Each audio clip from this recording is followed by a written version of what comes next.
Welcome to the Unprofessional Kitchen, where I show you how to make great food in an average kitchen. Today, we're making tomato basil sauce, something that's super easy to make, a household staple, and better than anything else you're going to buy at a grocery store in a jar. So without further ado, let's get to cooking.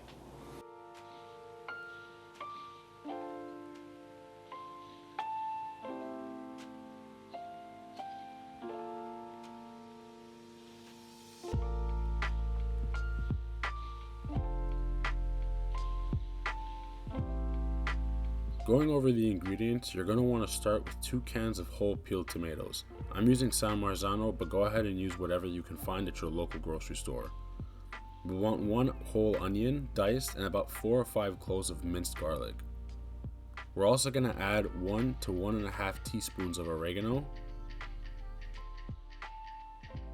From there, we're going to use about 1 to 1.5 tablespoons of tomato paste and an optional pinch of cayenne pepper for spice. All this we're going to cook in about 2 to 3 tablespoons of good quality extra virgin olive oil, or enough to coat the bottom of the pot. Of course, we'll need a handful of fresh basil, and for this recipe a few sprigs will do just fine. And lastly, finish with some salt and pepper to taste.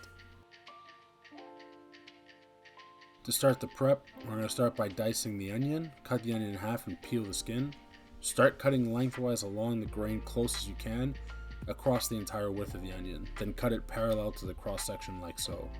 When you're dicing the onion, don't worry about the speed. The idea is just to get them as fine and consistent as possible so it cooks evenly. Next, peel your garlic with whatever method works for you. I'm going with barbaric. Start rough slicing the garlic cloves. You don't need to remove the center, use it in its entirety.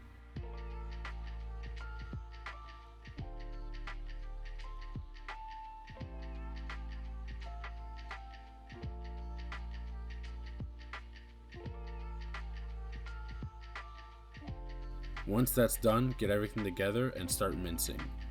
It's not an exact science here, just aim for as small as possible. Lastly, we want to get our peeled tomatoes into a bowl, and from here we're just going to start crushing them. Of course you can use a wooden spoon to do this, but then you won't be getting the full Italian experience that comes with using your hands. But yeah, start with crushing your tomatoes and breaking them down as much as you can. Later, future me will discuss an optional step that will make this step a little less critical, but if you so choose to skip that step, just make sure you've done this well. Beginning to cook, we're going to start by adding your olive oil in the pan and heating it on medium before adding in the onions.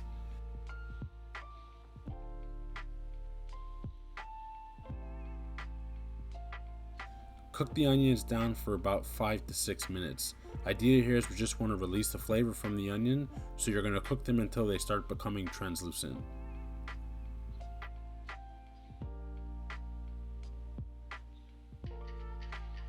From there, you're going to add your garlic. Because it's more finely chopped, you're only going to cook and stir with the onion for about a minute. Any longer than that, you're going to risk burning the garlic and tainting the flavor of the sauce.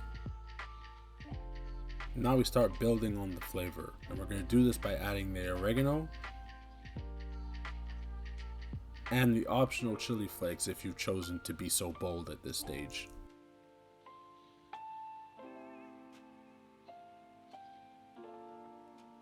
And just stir and mix that up together and cook for about a minute or 2. The aim here is really just to cook until the aromatics become fragrant.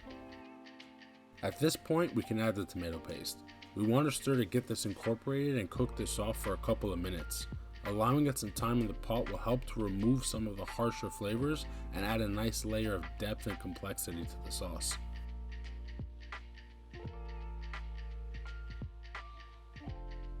Now we can add the crushed tomatoes to the pot.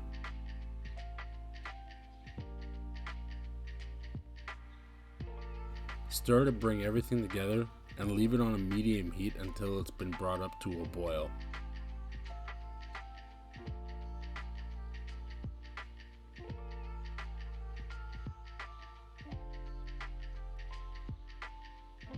So this next step is completely optional. You can skip it if you want, but if you want a smoother, consistent sauce, and you happen to have a hand blender, this is a great way to do that. So at this point you can just pass the hand blender into the sauce and it'll smooth it out and get rid of any of those large chunks of tomatoes.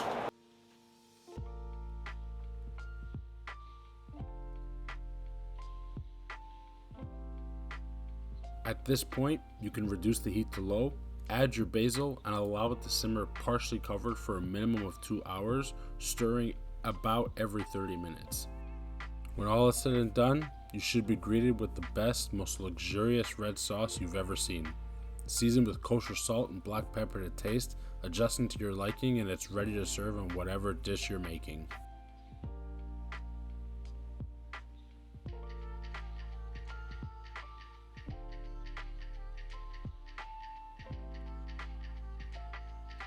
And that's it, guys. That's how you make a super simple tomato basil sauce at home. Super versatile, absolutely delicious. You can put it in an airtight sealed container and leave it in the fridge for up to a week, or you can put it in the freezer for a couple of months and take it out when you need it. If you like this video, please give me a thumbs up, and if you want to see more content like this, think about subscribing to the YouTube channel. And if there's anything that you'd like to see me show you how to cook in an unprofessional kitchen, leave it in the comment section below. Until then, thanks for watching, and I'll see you guys next time.